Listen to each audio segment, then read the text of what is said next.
So without further ado, I would like to welcome Ross Karp. Ross, take it away. Thanks, Lori. Greatly appreciated. Thanks for having me today. Um, just before we get started, a little bit quick background on myself. I am a former high school history, economics, and psychology teacher. I entered the insurance industry in 2005. I received my CLT designation in 2007, and I started 3P Insurance Services in 2011 to work as a carrier and product agnostic broker, helping our clients with all their insurance needs. Now, you didn't come here to hear about me, you came here to hear about what I have to say. So let's move on to our agenda for today.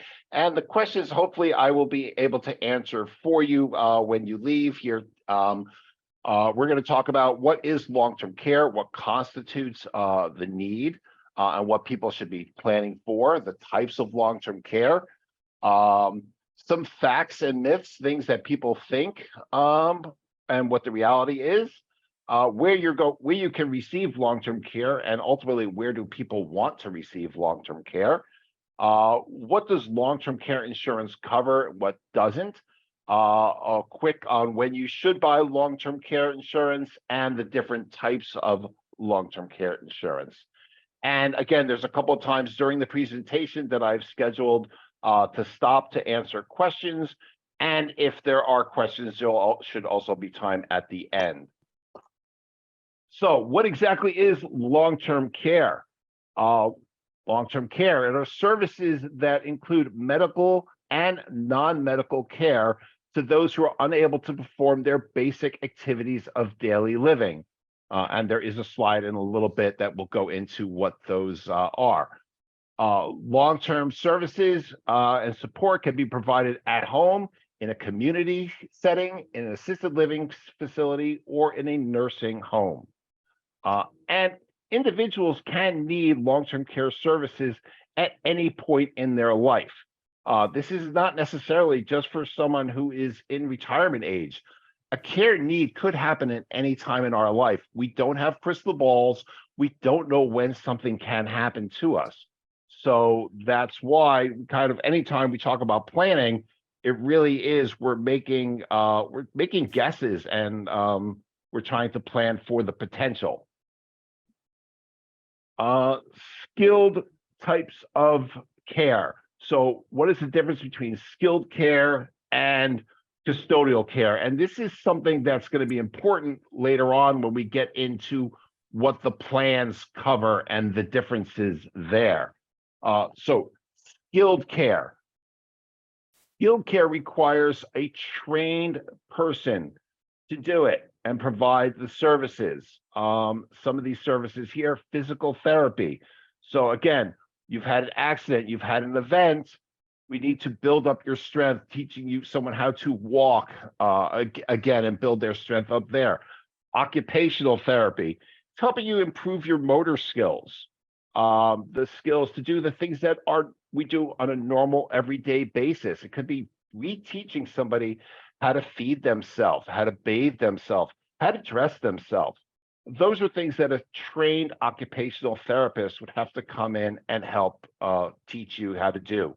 It could also be teaching how to make modifications to your home and to your lifestyle so that you can be a little bit more independent and do things for yourself.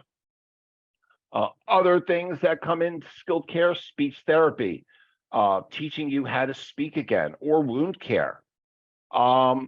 Usually with skilled care, a patient there is an end to the care, and the person will have improved enough where they will either be able to go home and be able to take care of themselves with the modifications, or they may have to go to a nursing home for more care and have more people watching over them and more supervision. Custodial care, this is the screen I had alluded to a little bit earlier on. So the primary purpose of custodial care is to assist people with their activities of daily living. And I know it's not in this order on the screen, but I like to think of it from when we wake up in the morning, we may need help transferring to or from a better chair. We'll need help with our personal hygiene, our bathing issues. Somebody who needs to help us dress ourselves, feed ourselves, toileting, or incontinence. So those are the activities of daily living. So usually when we talk about custodial care, it's somebody who's going to come in and assist us with those because we can't do them for ourselves. Other things that come under custodial care is if we're having a cognitive issue, memory issues. So we need help and supervision because we can't be trusted to be on our own because we're forgetful. We may forget that we turned the oven on or have something on the stove. So again, assisting someone to be there to help us with those issues. These could be caused by a stroke or Alzheimer's, anything that would affect our memory. I feel like I'm going really fast. So I'm going to take a few seconds here and see if we have any questions. Currently, there are no questions in the Q&A. But if anybody has them, go ahead and put them into the Q&A. And we'll be happy to get those to Ross so that he can answer. And please feel free to put those questions in there. I know if I'm going a little fast, please put them in there. You know, I deal with this every day and it's just coming out as normal speak to me. But again, it may be some things that you might have missed and I said it. So please, if you want clarification, feel free to ask. Let's just give folks a couple of seconds to type them in if they have them.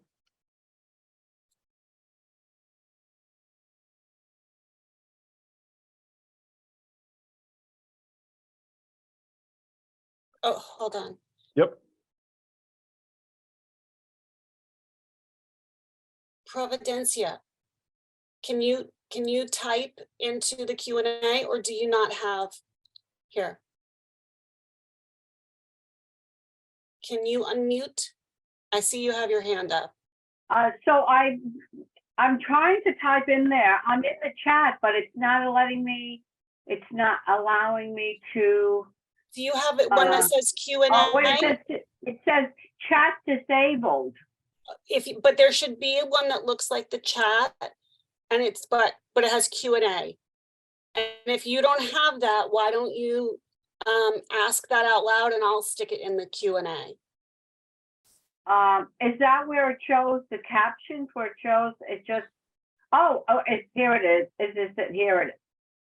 Okay. Yes, I found it. I apologize. Well, while I have you here, I missed the first few minutes. So did I miss something, Ross? That because I used to be a caretaker for my 103-year-old mom, and now I'm seeing myself and my mom, though I'm younger, but and strong. However, I want to prepare for the future. And so did I miss something in the past 5 minutes? Because I know it started at 1 and I came on like 5 after 1 or something.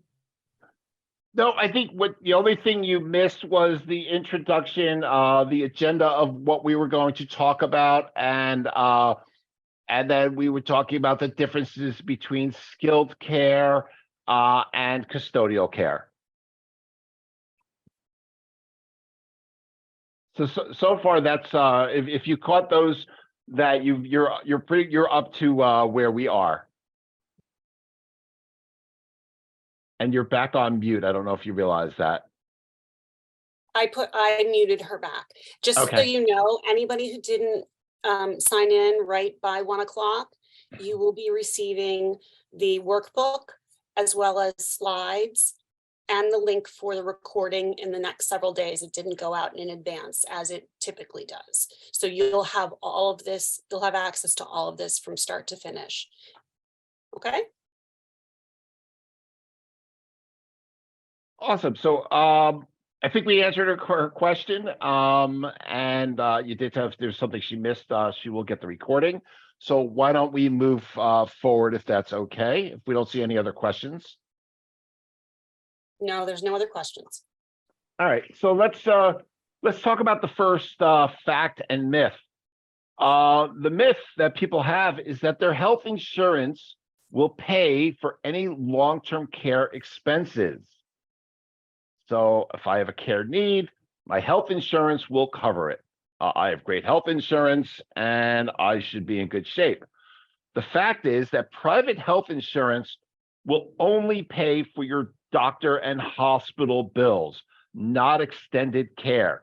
So once you leave the hospital, and if care is still needed, again, coming into your home to help you with care, or if you need to go for occupational therapy or physical therapy, that's going to be covered at some level. But again, the longer it's extended, especially if it's in a home, there may be some things that are not covered by your health plan. It's always important with anything to double check with your health insurance carrier to know what is and is not covered. Another fact versus myth. People think Medicare will pay for their long-term care expenses. The truth is, Medicare is going to cap payments for skilled care. Remember earlier, we were talking about skilled care versus custodial care, and that's going to come into play here. So Medicare is going to cap the payments for skilled care for the first 100 days, and it only pays if certain requirements are met. So what are those certain requirements? Excuse me. So the first 100 days of skilled care, there are some coverages, but you have to have at minimum be coming from a 3-day inpatient hospital stay. So they will cover skilled care if you're coming from an inpatient hospital and going to another facility because you need care to build you up with therapy. The first day 1 through day 20, as you can see here, there is no coinsurance. It's going to be on them. Days 21 through 100, your copay is $200 a day. So whatever the cost is, you're going to pay $200, and they will cover the rest. From day 101 and beyond, all costs are going to be paid for by you, whoever the recipient of care is. And again, let's remember, this is skilled medical care that we're talking about.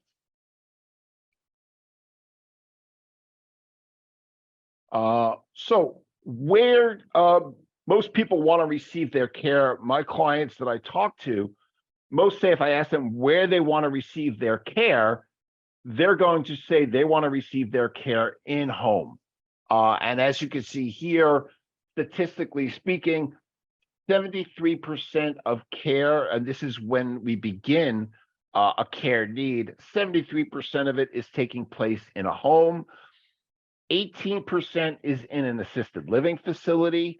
And then we have 9% that start off in a nursing home. Now, over time, this will shift a little bit where we'll see people go from in-home care and they start to fade over to an assisted living facility and then to a nursing home as care can't be taken place in home. But people's goals are to stay in home as long as possible and receive care. Now, the how long.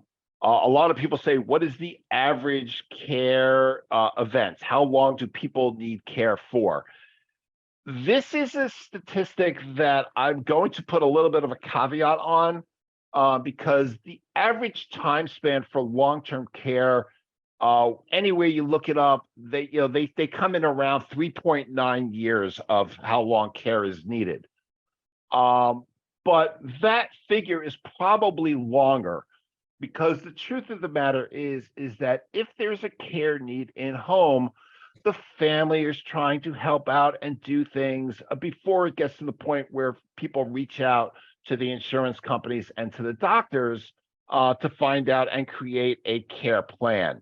So a lot of times this 3.9 years is actually going to be longer because people in their families are trying to care of things in-house as much as possible. Now, why do people plan? What is the purpose of planning? How does it benefit you?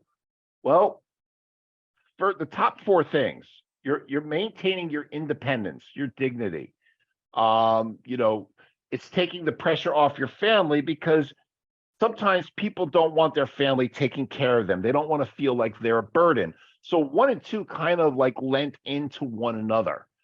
You're taking the pressure off your family and you don't feel like you're being a burden to them. You feel like you're still being a little bit more independent. And so that goes hand in hand. The other benefit of planning is you're here, which means you're building a plan for your retirement. You're building assets. You're going to be building a cash flow that's going to fund your retirement. What long-term care planning does is it helps protect those retirement assets and shield it from the cost of care. We often say, if there's a care need, you know what your lifestyle costs are.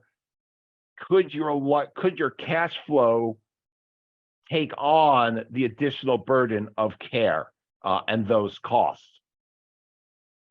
Also, with care planning, you get to decide where you're going to be receiving that care. So it's going to be up to you as to where you're going to get that care when you've made that plan. Again, health-wise, it's up to your health ultimately, because there does become a point where maybe things can't be done at home and you are better off in a facility for your own well-being. But ultimately, you can help you stay in home as long as possible.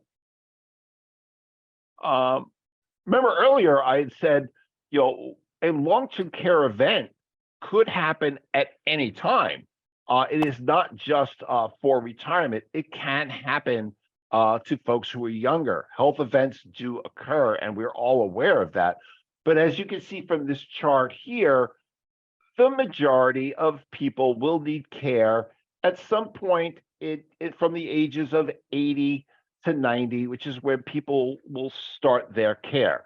So, when we're talking about creating a plan, creating this roadmap of care, we may be in our 50s when we're talking about this, but we're talking about something that may not happen for 20, 25, 30 years down the road. So it's very important to remember that when planning, we're looking at things through a crystal ball and trying to make some assumptions. So before I was talking about the cost of care and can your portfolio, your cash flow withstand a care event? Well, what does that care event mean and what is it going to cost?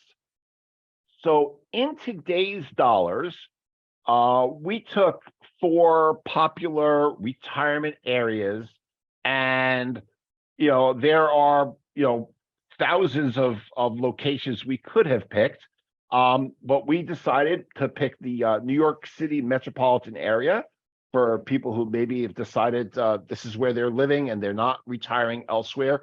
Charlotte, North Carolina, South Florida, and Phoenix, Arizona.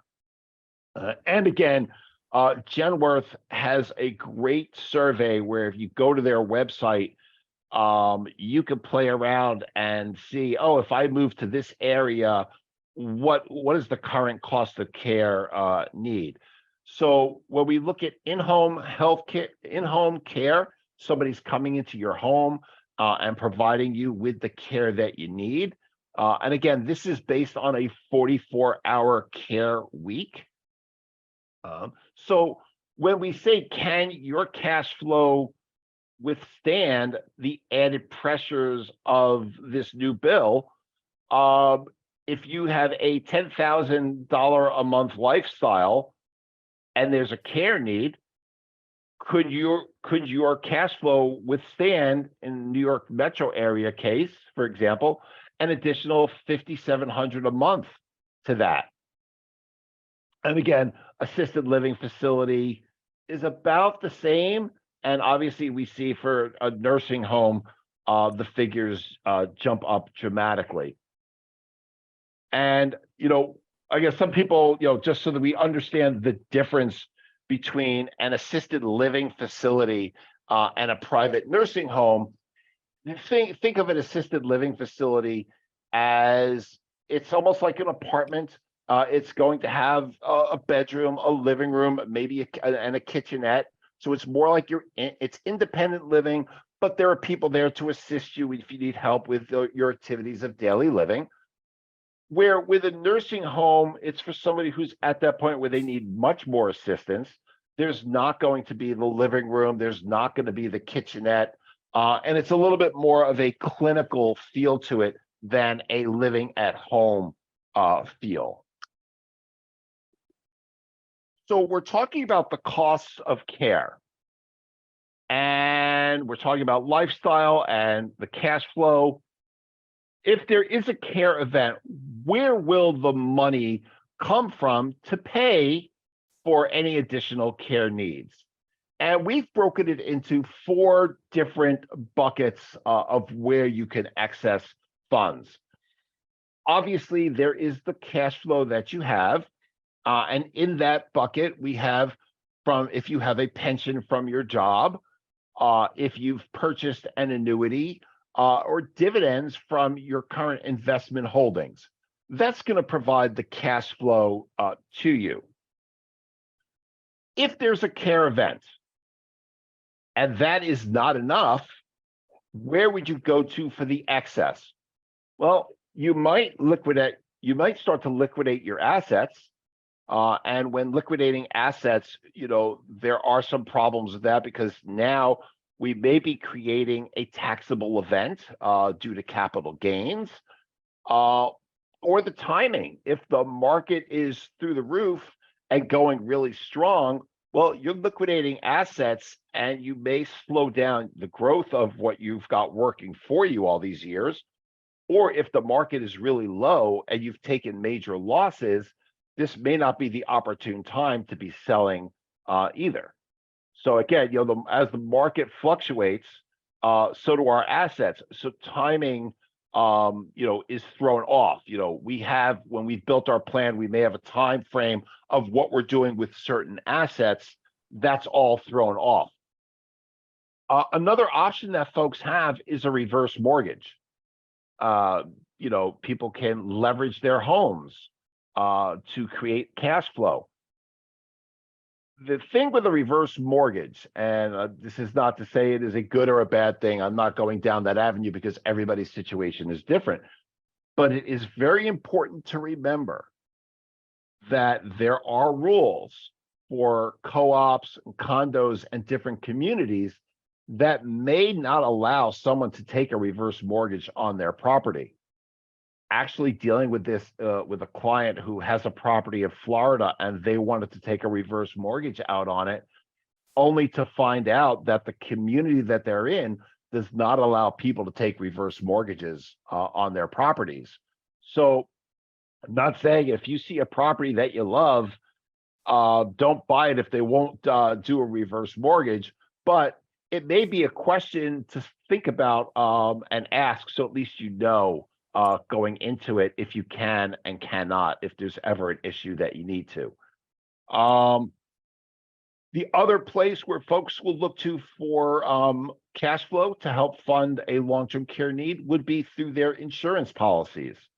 There are different types of policies, which we will be going into shortly, but I think this is another good place to take a quick break and see if anybody has any questions that they'd like to put into the question and answer if they haven't done so already. Yeah, there's currently no open questions. If anybody has a question, please put it in the Q&A chat so that we can address your concerns.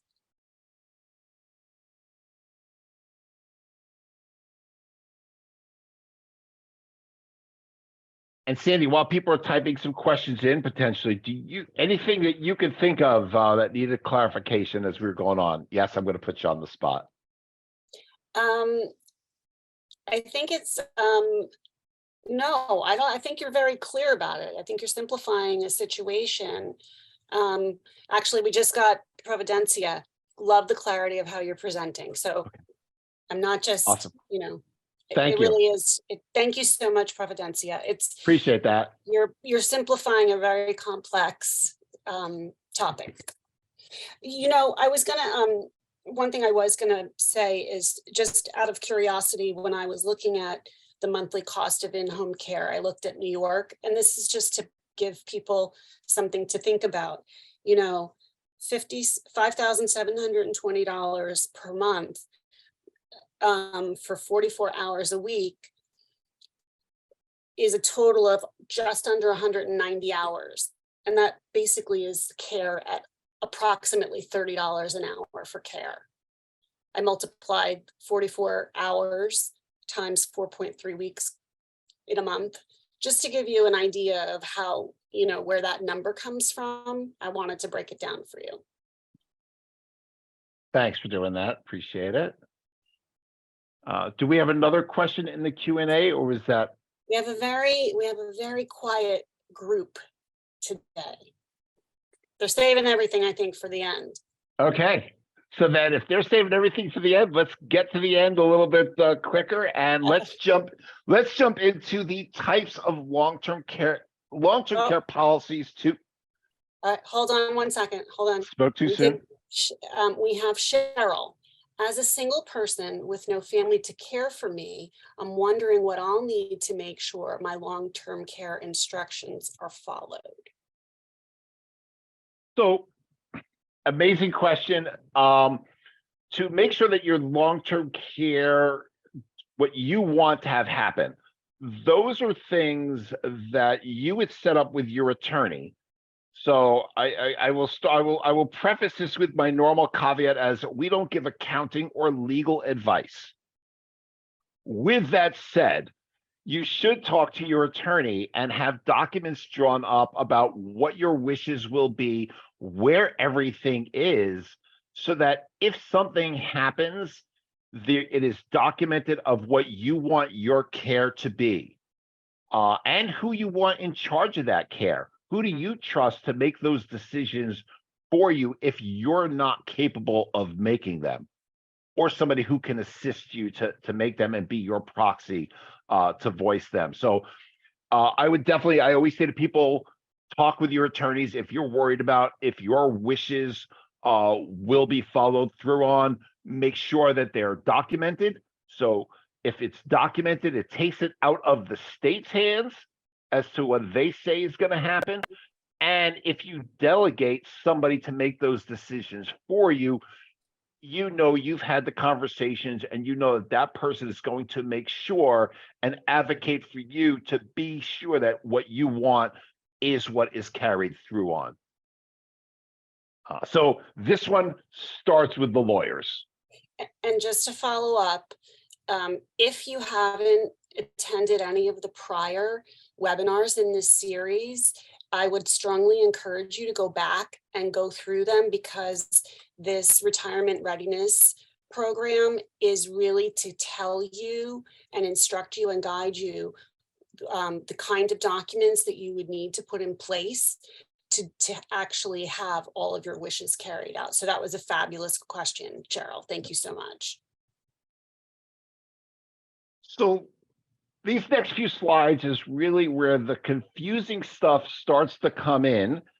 But it definitely draws from all the prior slides. So the reason why we did the earlier slides was to kind of build up a little bit of a foundation as to what goes into creating the insurance policies and figuring out which is the best for a person's situation, and which policy does what they hope it will do. I'm going to preface these next few slides with a blanket. All carriers have different features and riders, things that their policies will do. Some of these are available depending on state. So some riders of features may be available in some states rather than others. So for our purposes today, we did a general overview of the three types of policies. But please understand there's a lot of nuance that goes into these depending on the carriers and depending on the state where a person is obtaining the policy. I want to stress that also because if you are living in the New York metropolitan area, the policy you're buying will be following the rules and regulations that New York has set forth for those policies. However, if you move to another state that doesn't have that feature or function in their policies, it won't matter because the policy you bought was a New York policy. So if there's ever a care need, the guidelines will be followed by what the policy was at where you bought it. So if there's a feature or rider available in New York that's not available in someplace else, and you move to that someplace else, you will still be able to use that rider. And I know I use New York as the example of where you purchase. Usually New York is the place where you don't have access to certain riders. In other states you do. So please understand that everything depends on the where you bought it. And let's get into those slides. Like I said, these are the ones where things can get a little bit confusing because of all the laws and the states and the territorial fun stuff. So ultimately, we're going to talk about three types of insurance policies to consider when planning for the funding of a long-term care need. So we have traditional long-term care policies. The traditional policies are specifically designed to cover the costs of custodial care. And the thing that triggers a need for all these policies on the long-term care front are if you can't do 2 out of your 6 activities of daily living, or if there is a cognitive issue. So if something happens, this will help provide the funds for that. So we have the traditional long-term care policy, which covers just the care needs. We have life insurance policies with what's called an accelerated benefits rider. So in essence, you have a life insurance policy, and if there is a care need, the policy allows you to go in and access the proceeds early so that you can pull money out to pay for care. So at a quick example, if you have a $500,000 life insurance policy and there's a care need, and that policy allows you to pull out 2% a month, they will then go to the policy. You would take out $10,000. Again, I'm just using round, easy numbers for the illustrative purposes. So your new benefit amount, if you were to pass away, would be $490,000. So for everything you're taking out of the policy to pay for care, you're basically just reducing the benefit amount for later on for your beneficiaries. And those policies usually have a limit. So you can run the policy down to, depending on the carrier, 25,000 or 50,000, but you have to leave some level of life insurance there. But you could it does limit how much you're going to be able to run the policy down. The third type of policy is going to sound very similar to what I had just said with a life insurance policy with accelerated benefits, but we're going to call these the hybrid life insurance policies, where very similar, it is a life insurance policy where you're running down the death benefit, the proceeds early if there's ever a care event. And then they have what's called an extension of benefits rider, where you'll be able to obtain more coverage to pay for your care needs. Let's dive into these three very quickly to talk about the different types of policies. And we're going to start with the traditional long-term care insurance policy. And again, remember, some of the features that we're talking about may not be available in all states. So that's going to, be determined in when you're putting something together and building the policies. The thing with the traditional long-term care policies is that they are fully customizable. So you can pick how much benefit you receive, and usually we talk about this as a monthly benefit. And so we could say, for just easy numbers, we're building a policy that has a $5,000 a month benefit with a 3-year benefit period. So if somebody goes on claim, they would get access to the $5,000 a month for 3 years or 36 months, which means they're starting with a pool of $180,000 to tap into over those 3 years. So those proceeds can be received as either a cash benefit. Cash benefit means you call the carrier, I have a care need, and then they will send you a check for the amount that you're eligible for.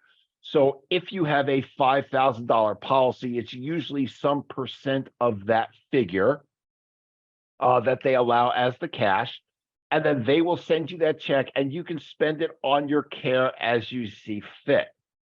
The reimbursement portion is you obtain all of your bills, and at the end of the month, you send it to the carrier and they will reimburse you up to what your care amount that you have in your contract. So in this instance, we said we put together a $5,000 a month benefit. So if in a certain month we only spent $4,000, what the carrier will do is that they will reimburse you the $4,000. Now, the $1,000 that you didn't spend that month stays in that bucket of money that we were talking about, that $180,000. So in essence, we may say we started with a 3-year benefit period, but if you're not maxing out the benefits, then that 3 years can last longer. The waiting period. So think of when you hear waiting period, think of it almost like this is your deductible. This is what you're going to have to pay for out of pocket before the insurance kicks in and starts to pay. Normally, the way the carriers price out their policies, it's usually with a 90-day waiting period, which is where it makes most sense as far as the premium goes, to have a 90-day waiting period on there. Now, there is a rider that has a 0 home health care waiting period, which basically means that if you're receiving the care in home, there's no waiting period. You start to receive your proceeds right away. So in-home care would be 0, and then your waiting period would be for a facility would be 90 days. Now, the common question I get is, what if I'm receiving care at home and then I go to a facility? So if you start receiving care in home, there's no waiting period if you have that rider. And then when you transfer from home to a facility, then you would have to meet that 90-day waiting period requirement. Other features that this policy has is the inflation protection rider. Now remember, most likely we are building this policy 20, 25, 30 years before there's a potential care need. So if we are looking at the cost of care today, we want to make sure that we have the policy keeping pace with the growth of costs. So we would put an inflation protection rider on there so that the cost of care, your bucket of money, increases every year. And again, that's customizable. It could be a 2%, 3%, 4%, 5%, whatever you're comfortable with setting it up at the time. Other riders that are important to have or to look into to see if they fit a person's need is the shared care rider. The shared care rider basically would happen is if somebody exhausted their bucket of money. So let's say you went through your $180,000 of care. The shared care rider allows you to go into your partner's bucket of money. So if a couple has 180,000 bucket each, one person wipes out their bucket, they can start tapping into the other person's bucket. Now, there are fail safes in place. You cannot run down your spouse's bucket completely. Depending on the state and the carrier, you have to leave at least 1 or 2 year of benefit for them. So you can't wipe them out. You've got to leave something for them to have. Another rider that is on there would be a survivorship rider. And again, depending on the carrier, what this would mean is if after a certain period of time, one person passes away, the surviving spouse has a fully paid up policy. And normally this rider says 10 years. So if you've had the policy for 10 years, if at any point after that you've passed away, the surviving spouse will then not have to pay any more premiums on their policy. They'll have the paid up policy. And usually we see this when there's a big age gap between couples. That's usually where it makes the most sense. So some of the benefits of the traditional long-term care policy, it's going to grow over time with that inflation protection rider. So again, we're keeping pace with as the cost of care goes up, we're trying to keep pace as closely as possible. There are also some tax incentives. So when you buy a policy like this, please let your tax professional know that you have it so that they can incorporate the premiums into and see if there are any savings for you and tax breaks. There are a lot of states that offer tax breaks. The federal government offers tax breaks. Again, these are laws, so they could change at any time, but they do want to give the incentive for people to buy these because the more people who have insurance policies that will provide funding for care, it creates less of a burden on the tax system and what the government has to pay out. So that's why they want people to buy these, and they give that that incentive. Some of the cons, there's any unused portion. So if you don't, let's say you have this bucket of money, 180,000. Let's say you only use 90 of it. The 90,000 would be lost if you were to pass away. And you could put a return of premium on these, but again, the rules for these returns of premium are very expensive and make it not worth obtaining. Sandy, I see that we have a question. Should I stop here to answer it, or do you want me to keep going? And get it later. I'll read it to you and you can decide whether or not you talk about it now or not. The question is, how does long-term insurance apply if you're already retired? It seems that we're speaking about preparation for younger people.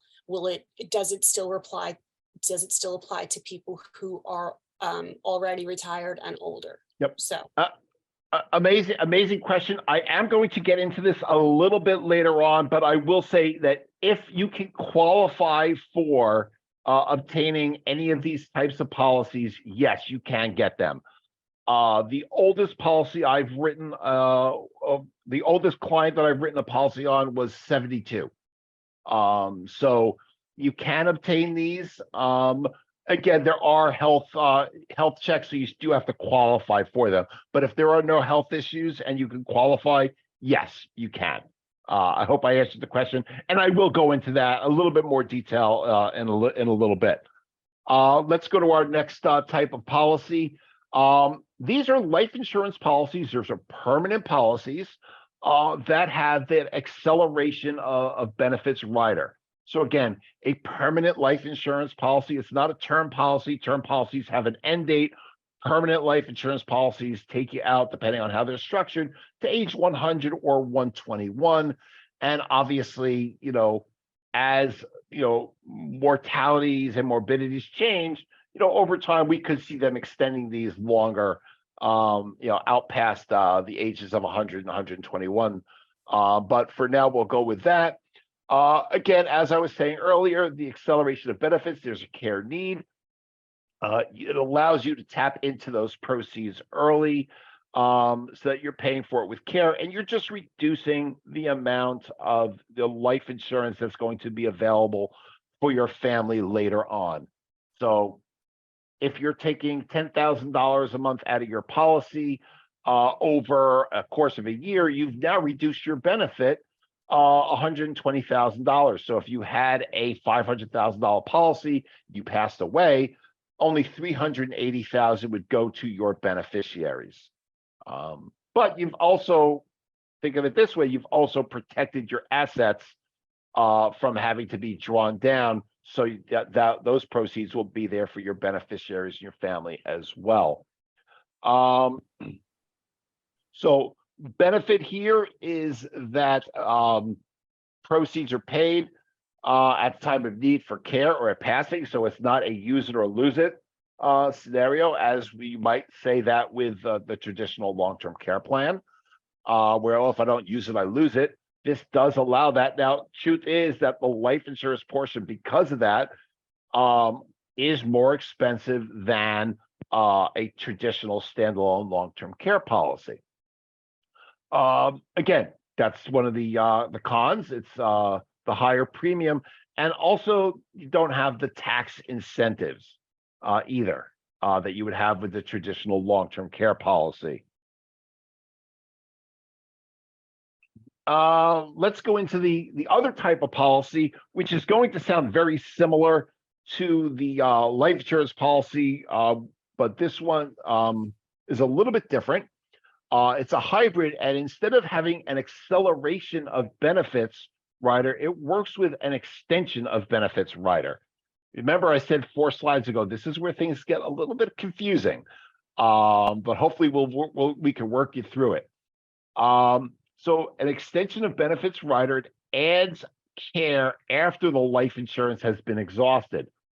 So what usually happens, and our next screen will illustrate this a little bit in more detail. Actually, I'm going to go to that one now. I'm going to skip this one, and I'll come back to it. So with a hybrid life insurance policy, this is for the person who has a big lump of money sitting in a CD account, and I ask them, what is this money for? Why is this just sitting here doing nothing for you? And the person says, that is my safety blanket, so that if something happens and I need care, that's what that money is for. That is the touchable money for that. So in an instance like that, we're going to show them the hybrid life insurance policy, because we're going to take the money that they have sitting there doing nothing, and we're going to help leverage it so that they can get more out of it. So in this case, we have somebody who's taken $110,000, and they can do that over one lump sum or over a couple of years. And they've put that money into this policy. Now, you'll see we've created a small life insurance benefit, a little bit more than what we've put in. In this instance, it creates $144,000 of benefit. So if that person were to pass away, this money that they were planning on not touching and not doing anything would pay a benefit of $144,000. If there was a care need, what would happen is that they would start to withdraw on this policy and draw down those benefits. And in this scenario, we're talking about a $6,000 a month benefit. So they would start to draw down the $6,000, and after 2 years, they've exhausted their life insurance. After they've exhausted their life insurance, they then start to go into the extension of benefits rider. That's that middle bucket that you see there. This policy would then allow them an additional 4 years of benefit, creating a pool of another $280,000 to cover their care needs. Now, one of the things that's important to realize is on this bucket of money, we can put an inflation protection rider on it. So we may be starting with 280, but it's going to grow over time. So when you combine the two buckets of money, we've taken that $110,000 and turned it into a potential benefit of $432,000. Sorry, I hear my voice squeaking. Sorry about that. So we've gone from 110 to 432. So we've almost given us a multiple of 4 on those proceeds. If we pass away, we've got the 144. If we've exhausted it and we then pass away after we've exhausted it, there is still a $14,000 benefit remaining there. But again, this was money that people had sitting on the sidelines in case there was a care event or issue. So, which solution is best? After hearing about those three very quickly, people are probably saying to themselves, well, which one should I get?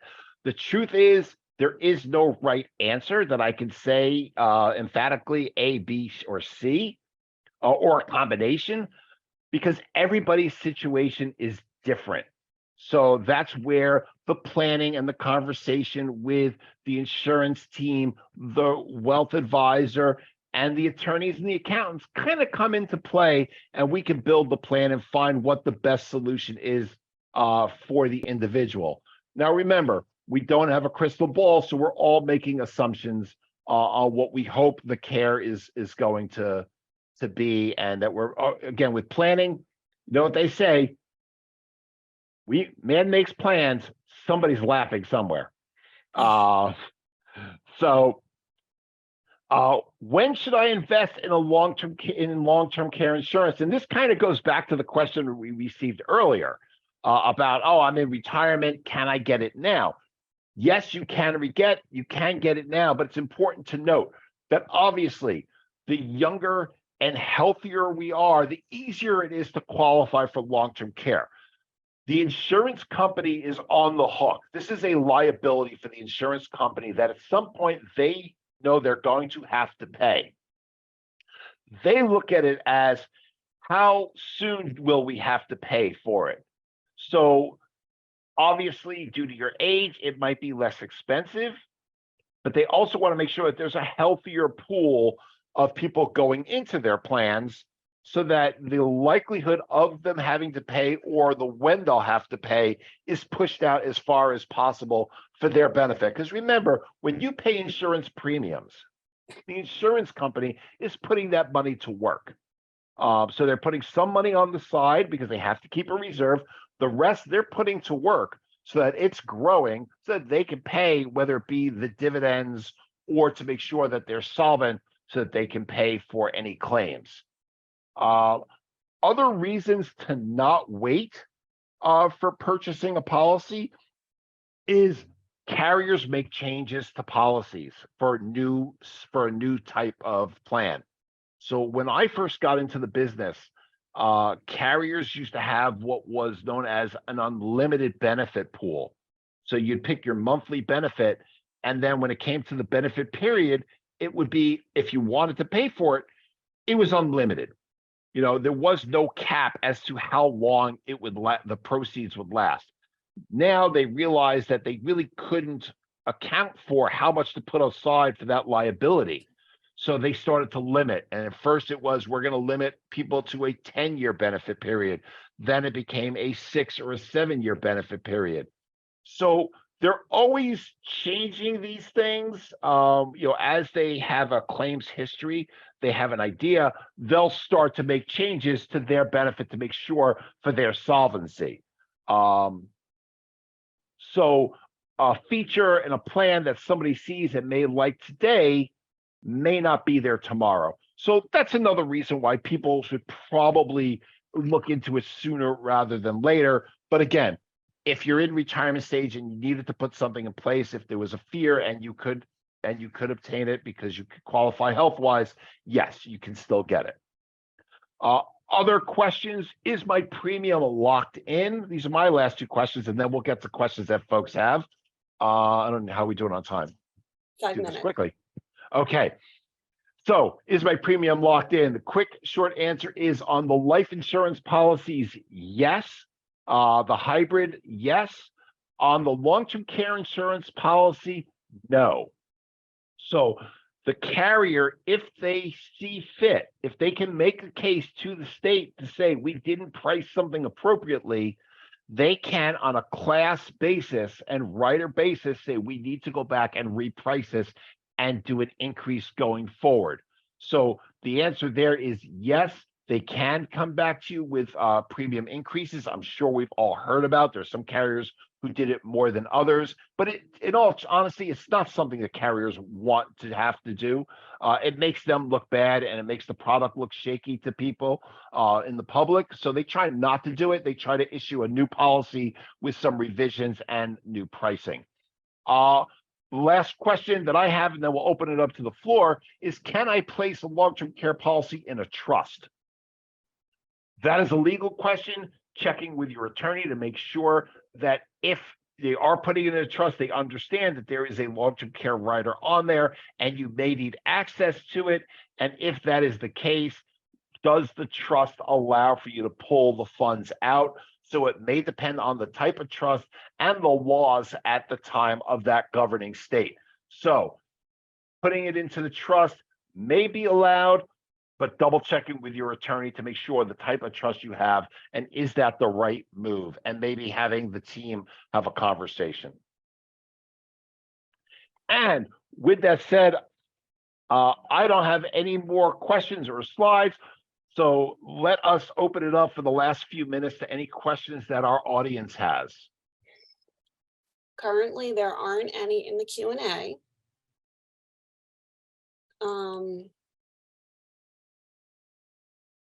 But I'd like to give everybody just a minute or two to write their question if they have it. Again, just as a reminder, the slide deck as well as a workbook will be emailed out along with the link once it's published to PSS USA's YouTube page. That should be within about a week. Apologies for not having the workbook pages in advance, but there will be the workbook pages that you can fill in and take notes on. If anybody's typing and I don't know it, would you do a hand raise? Because I don't see any questions and I just want to be mindful. Oh, wait, hold on. Providencia. Here, I'm gonna just put you allowed to talk. I think that'll be a little bit more efficient. She's still on mute. Yeah. Oh, okay. There we you go. So Ross, this was a lot of information, and this is great information, I think, for people who are in the 50s and 60s, but myself being in the 70s, if I wanted to take this conversation further, is there, can I set that up with you? And if so, where do I reach out? Absolutely, you can. And I believe when the slides go out, I think the first slide has my contact information. I'm gonna skip back to that real quick. I believe it was there. Yes. So the Ross at 3P Insurance is the best way to set something up with me. Okay. Because I looked into this when I was in my 40s, and a friend of mine, and both of us, she took it, I didn't, I just couldn't afford it. I was recently divorced, and it was very expensive. And it was very expensive then, and that was, talking about quite a few years ago. I'm sure it's a lot more now at this time. Well, it really depends. I mean, obviously, the obvious answer is yes. That is the obvious, easy answer.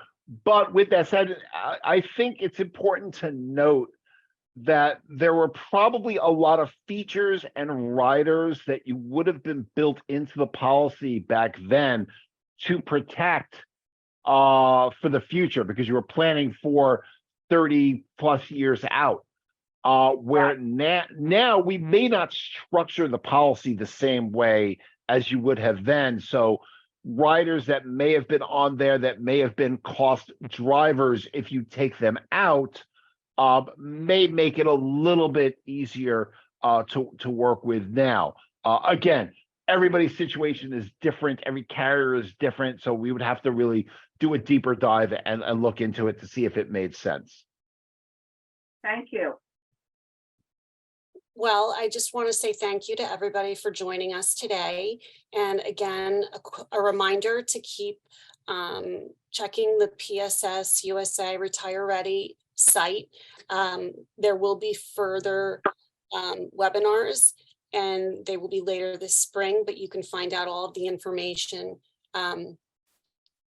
in regard to that online. So I just want to say thank you and enjoy the rest of your day. Thank you, everybody.